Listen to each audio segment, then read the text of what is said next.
Hello and welcome to the School Mentor Podcast, episode 9. My name is Miff Marsek and I am your host for this podcast, the podcast where we talk about all things coaching and mentoring within the school setting. Now, in today's episode, we are going to be talking about pupil peer mentoring. This is something that I do day in, day out. This is my bread and butter within my business. This is me mentoring. And so I want to share with you today some really useful tools that you can have for running your pupil peer mentoring program, some things that you need to consider to make sure that your peer mentoring is the best it can possibly be, whether that's because you want to set up something completely new, or you've got a peer mentoring program that just doesn't seem to be having very much impact. I think that peer mentoring is probably the biggest missed opportunity when it comes to delivering on great pupil well-being that we have in school.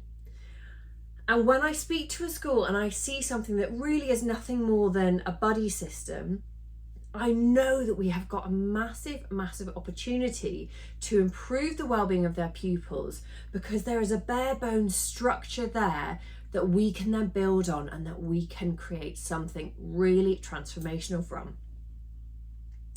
So if you are the person that is in charge of your peer mentoring program, or you are the person that's in charge of looking after the well-being of your pupils, then this episode is really for you, because this is a way of structuring your pupil peer mentoring program so that it has the maximum amount of impact possible. So where do I want to start? I want to start with why pupil peer mentoring often doesn't work. Because let's face it, I am certainly not taking my business into schools and saying, hey, have you ever heard of pupil peer mentoring? Of course, mentoring is in place. Of course, people have tried it. But what happens so often is that it sort of happens if the mentor's been quite good naturally, or it sort of happens and then it fizzles out. Or we had the best of intentions, we had a really good year, but we just couldn't keep the momentum going. And I hear these stories from school after school after school. And that is such a travesty, because there's so much opportunity to be had from mentoring. And if we can get past that initial piece of momentum being built, then it will gather, it will be that snowball, and it will just grow and grow and grow in the impact that it has in your school. Now, I said that it's the biggest opportunity that is missed for wellbeing, and I really mean it. I was the wellbeing lead in a school, and I ran lots of different wellbeing initiatives, and lots of them had a great impact for a handful of pupils. But there wasn't a single wellbeing day that I ran, or yoga session that we put on, or even the listening service that I was really proud of that was fully booked. None of those things had the same impact as the pupil peer mentoring program that I created and I put in place with my peers there. And the reason that none of those other things had the same impact was because it wasn't scalable, and they weren't owned by the pupils themselves. A pupil peer mentoring program gives all the wellbeing skills that we want our pupils to have, and that we want to have just as humans. We give all of those skills to our pupil peer mentors: the ability to listen well, the ability to build really strong connections, the ability to just be there for somebody and to feel confident talking about any aspect of well-being. Give all of that to our pupil peer mentors, and then they embed that learning through teaching it to their mentees. Such an incredibly simple way to spread that all of those really important life skills through the community. And that's where we had the biggest transformation. Now, when I look at those pupil mentoring programs that have failed, they have failed because they lack one of these three things. Now, I think there's these three things that make peer mentoring programs work, that really make any mentoring programs work. They lacked either a clear purpose, a clear structure, or good, effective training. So let me dive into those a little bit more. So when you're thinking about your pupil peer mentoring program, I imagine that you're thinking about it for a reason in your head. And that reason could be that you want to scale wellbeing. Fantastic. If that's right, then it's a great reason to have a pupil peer mentoring program. But it could be because you want to give an opportunity to your sixth form pupils. It could be that you want to address a wellbeing issue that you see lower down in the school. Who knows what your motivation is? But you have a purpose behind it. And the first mistake that I see so many wellbeing leads make is that they don't communicate that to the community, to the mentors that they want to take on, or to the mentees. They don't communicate that purpose. And they also don't ask the rest of the community what their purpose would be for mentoring. How could a mentoring program serve your community best? So there's an activity that I like all wellbeing leads to take on before they get into the nitty-gritty of selecting who their mentors are, or deciding whether they're going to run the training, or that always impossible question of where on earth and when are the mentors and mentees going to meet. That's a big old challenge in itself. But before we get into any of that, I want you to pause and consider the purpose of the mentoring program.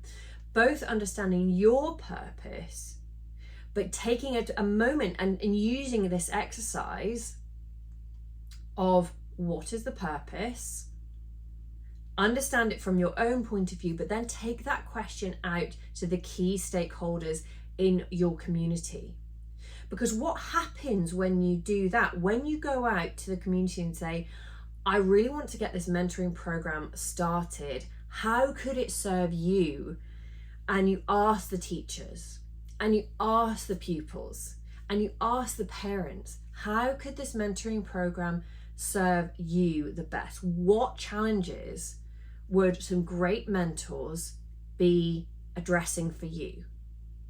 That is when we get the buy-in from the community, because one of the challenges that you will face down the line is getting agreement from other teachers to potentially eat into a little bit of their tutor time so that your mentors and mentees can actually meet. But if you've asked them, brought them on board with that purpose in the first place and said, look, we are addressing this purpose that we all have, whether it is that overarching umbrella of well-being, or whether it's something that's more specific to teachers recognizing an issue of confidence with one pupil, or an issue of attendance or attitude from another pupil. When we start to address those issues with our mentoring, and when we communicate that really, really well through our purpose, then we will start to see some traction, because we have shifted the mindsets in favor of mentoring before we even get started. So that's the first thing I want you to do. Think about your purpose, get really clear on it from your perspective, and then go out and engage your community and ask them about it. Ask the pupils who you think might make great mentors. Ask the pupils who you think might need a mentor. And then once you've spoken to those teachers, those parents, those pupils, then you've got a really clear, positive place to start mentoring from. They might come up with different ideas. That's great. Find the theme that runs through all of those, and that is your purpose. That is why mentoring is in place. Now, you might find that the purpose for others clashes with yours. And if that is the case, I want you to take a moment and to step back and say, right, well, what is the most valuable thing that I could deliver to the community? And for me, that always comes back to support around individual well-being. Now, mentoring has got such a power around individualized well-being, because it's always these one-to-one or just one-to-few conversations that are happening. So it's something that we can deliver really meaningful work that will help our community. But I want you to recognize that if the nuance of your purpose clashes with the nuance of somebody else's purpose, maybe you just need to take that purpose up a level and then make sure that it's taken how it needs to be taken by different individuals in the community. So that's the purpose piece. The next bit is structure.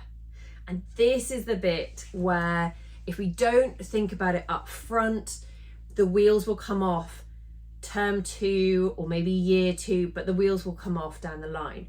And so I do a lot of work with my schools around the structure piece, and I have to be honest, I'm really glad that this is the bit that I got to leave behind, because there is a bit of admin to it, right? We've got to put that effort in up front.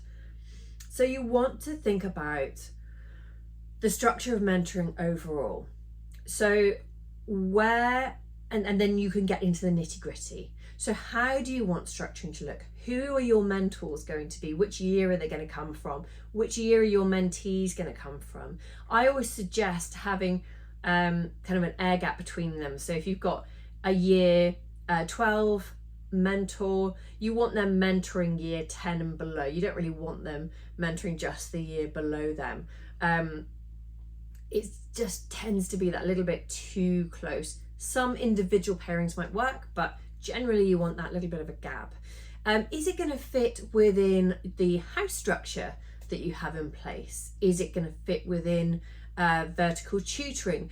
You want to think about where these mentors and mentees will most easily cross paths, because when you have that, you facilitate meetings. And that's what it comes down to, right? We want to do some good training and get our mentors up to speed, but we need to facilitate easy meetings. And in a busy school environment, we need to understand where those crossovers will happen. So we want to think about who is mentoring whom. We want to think about what that structure is, whether it's house structure or whether it's tutor group structure, to make sure that meetings are easily attainable. You might want to think about the locations where meetings might take place. I'm working with more and more schools now that want to do walking meetings, because actually there's heaps of evidence around how getting out for a walk improves well-being in itself, but also aids in conversation. It removes that kind of awkward sitting face to face across a desk, much more challenging for mentor and mentee. Perhaps if they need that private place, they've got that available to them, but maybe walking mentoring sessions could be a good place to start. So thinking about those timings, those locations, those are all important things to have considered up front. And then you want to think about things like, how are you onboarding mentors? I always suggest that you have some form of application process. Okay, your application process might be an interview, it might be an application letter. It needs to show some kind of intent from the mentors that they want to do this and they have bought into it. We want them to start reflecting on why they would be a good mentor. We also want to think about how the mentees put themselves forward. And at this point, I really recommend that you again reach out to your colleagues and say, okay, we are looking for mentors, we're looking for mentees, who do you want to put forward? And we don't just want the obvious ones. Okay, I have not worked with a single school where I've not absolutely adored training one of those rough diamonds, one of those pupils that have got it wrong. It seems to always be the phrase, "Oh, they got it wrong in the past, but now they're kind of coming good." And mentoring is a fantastic opportunity for those pupils, particularly if they've not had the chance because of what they've done in the past. Maybe they can't go forward to be a prefect, or maybe they can't go forward to fill one of these other roles in school. Those decisions will be made by your own school, and I don't want to put my opinion forward there. But I do know that those pupils so often make incredible mentors because they've had that depth of experience in their own lives as well. So thinking about those structures, and the last thing I want you to consider is that after training, how are you going to launch the program and how are you going to celebrate it? So many programs end up, when they don't consider this, having a sort of flying under the radar feel to it, and that it's not really that's something that you want to get involved in. You certainly don't want to be picked as a mentee because it might have some stigma around it. One of the best things that Warminster School did was they threw an awesome launch event where they just got everyone together for a nice lunch, away from the school cafeteria. They got everybody together in one of the halls. They put on some good food and got everybody chatting, music playing, just an enjoyment. They had a really good brief from the head there, and she was able to kind of explain what the program was about, explain important elements like confidentiality, like how it fit in within safeguarding protocols. She was able to explain those key sort of important but a bit boring bits, but in this setting that was really, really exciting and cool and fun. And then they went on to celebrate it year on year. They would just go in and have that launch one, but then they would also at the end of the year have a celebration party to say thank you to the mentors, and the mentees were able to share some of the successes that they'd had through the mentoring program. An incredible way to approach mentoring, an incredibly positive thing to do for well-being, opening up those conversations, sharing and building those connections more strongly. So think about that structure, think about those different elements, the onboarding process for mentors and mentees, the communications that need to go out to teachers, to pupils, to parents. Think about all those elements. Then those logistics of where, when, how are people going to meet, and that launch. How are you going to make this something that people are excited to get involved in? If you can start to create a rhythm around those things, lots of repeatable items in there, then you'll be in a position to keep the momentum going year on year. You will know that this email goes out at this point. Let's get that assembly in the diary so we recruit our mentors at the right point. We send this contact information out to parents on that date. It becomes easily repeatable year on year, and that is when we start to build the momentum. And it's something that I really help my schools do through templates and just that easy process and those easy prompts to make sure that information is reaching the right people at the right time. The last piece of this triangle of success, this Venn diagram if you like, we've got purpose, we've got structure, and then we've got training. Now, a lot of my work is obviously around being an external trainer whilst consulting on those purpose and structure pieces. But the training that you do, whether it is done internally by somebody at your school or whether you look for someone external, your training has got to be blooming good fun. Okay, we want people to enjoy it. We want your mentors to come out feeling pumped and excited to get on with their mentoring. But it also has to be truly effective when it comes to communication skills. Now, my training focuses on 4 areas. Okay, so the first area is all around active listening, but really importantly, what to do when you stop actively listening. because actually what most of us do is a more kind of passive style of listening, where we will tune in and out a little bit, we will miss key things, and actually that doesn't matter the vast amount of time. But because we do that so much, it's really hard to just simply say to someone, I need you to actively listen in your mentoring sessions, but not actually give anyone any tools as to how to do that. So you want to think about active listening, getting some solid training in around that, and in a format that's enjoyable and fun. You want to give them a roadmap through the conversation. So how do we get from point A to point B? What topics of conversation should there be? What things should I be thinking about, within the conversation, but more broadly in the relationship? So I encourage all of the mentors that I train to think about what's going on in their home life, in their school life, amongst their friends and their relationships, and also learn the skills to help someone reflect on how they feel on the inside. So using that roadmap to help them through the conversation and also through the relationship. They might only pick one or two at any one point, but making their way through that conversation and that relationship over the space of the term, over the space of the year. What that does is it gives your mentors a lot of confidence about what to talk about, because when you don't give them any map at all, what they will rely on is the easy stuff to talk about, which means you'll have a whole host of talking about school life. Whole load of school life will be about 80%, and then maybe a tiny bit of home life and what's going on with friends maybe, but it will be so much around what's going on in the school day. And that isn't actually where we can add the most value, because there's loads of people we can talk to about that.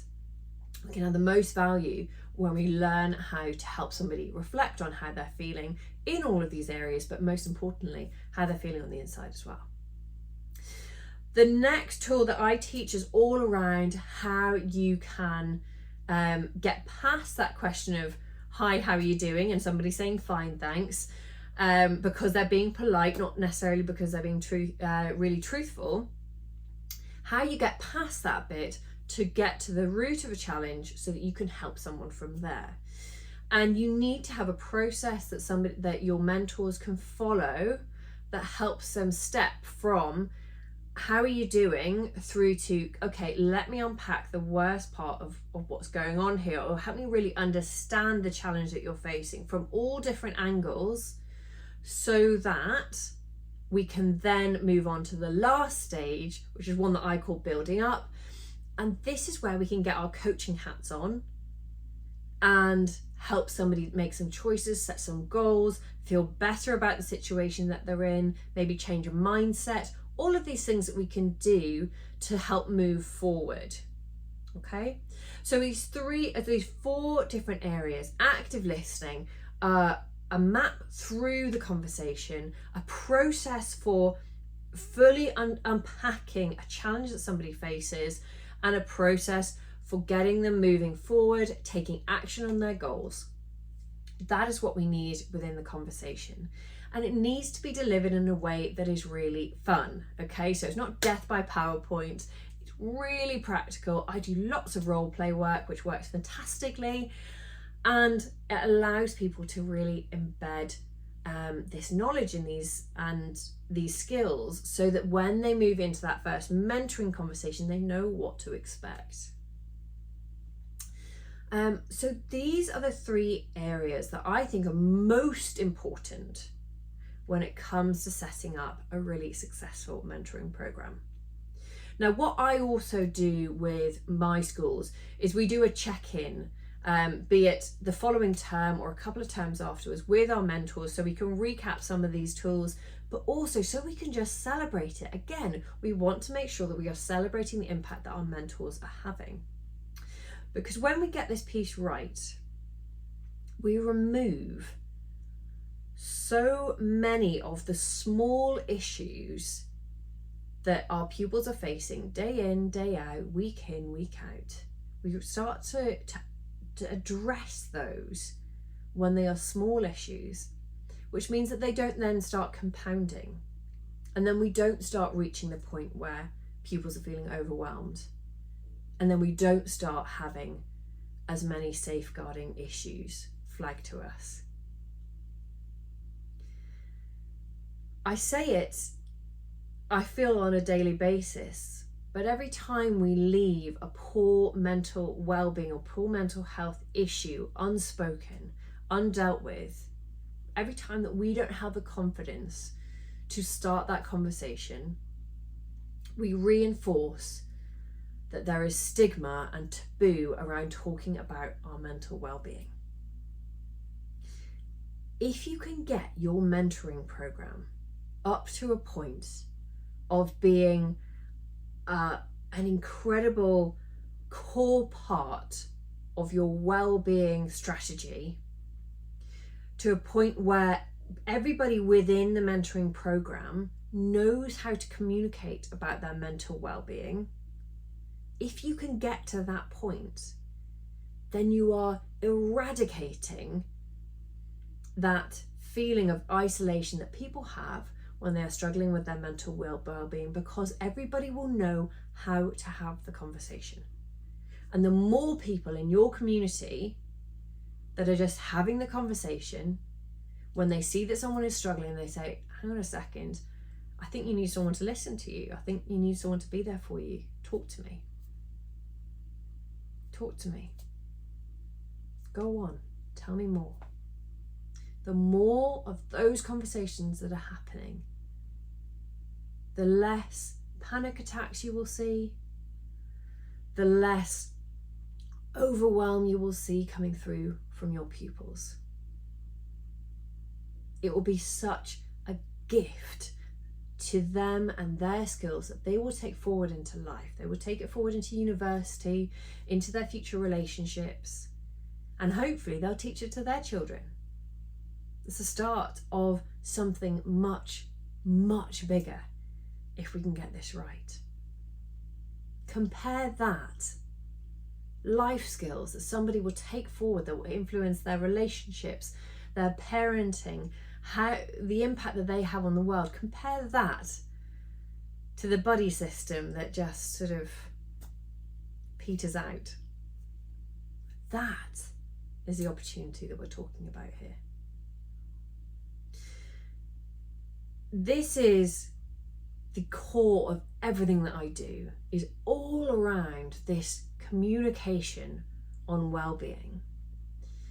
And if you'd like some more help or some more detail around how we can get your mentoring program being this level of effective, then I would love to hear from you. So you can reach out to me via the information on the notes of this episode. For now, I want to leave you with those 3 headlines. Decide what that purpose is and understand from your community what their purpose is for your mentoring program. Think about the structure, do it once, do it well, and then make it repeatable throughout the year, okay? Carve out that time now so you can create a great program and you can get those pieces in place so that you don't have to do it every single year. And the last piece is around training. And that training has got to be around strong and brave communication. That is everything that I've got for you in today's episode. Next week, I think I'm going to dive into some of my staff to pupil tutoring skills work. By all means, send me some comments, give me some information. And if you like what I'm doing here, please hit subscribe as well. But for now, sending you so much love, sending you so much joy for the remainder of this term. And I will see you in the next episode. Take care. Thank you for tuning in to another episode of the School Mentor Podcast. We hope you're leaving today's episode feeling inspired to create a stronger, more connected school community. To access more resources, be sure to visit our website at this-is-me.uk. It would mean the world to us if you subscribed, rated and reviewed our podcast, and shared it with your fellow educators. Until next time, thank you for inspiring, mentoring, and changing the lives of the young people in your community.